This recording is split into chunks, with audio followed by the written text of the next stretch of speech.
তারাবির সালাতের রাকাত বিতর্ক এড়িয়ে চলুন। রাকাত নিয়ে বিতর্ক করবেন না। 8 রাকাত 20 রাকাত নিয়ে যে মারামারি এই দেশে, এটা শয়তানের ফন্দি।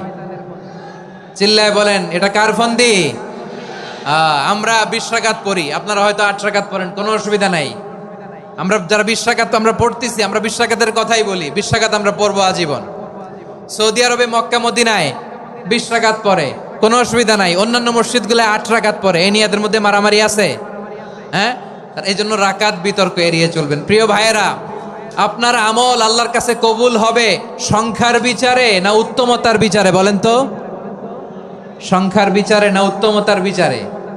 উত্তমতার বিচারে। কত চমৎকার ভাবে আপনি আল্লাহর সামনে দাঁড়াতে পারছেন, এটা বিবেচ্য। রুকু সেজদাগুলো সুন্দরভাবে করবেন। রুকু থেকে সোজা হয়ে দাঁড়ানো ওয়াজিব, 2 সেজদার মাঝখানে সোজা হয়ে বসা ওয়াজিব। এই তা'দীলুল আরকান বাদ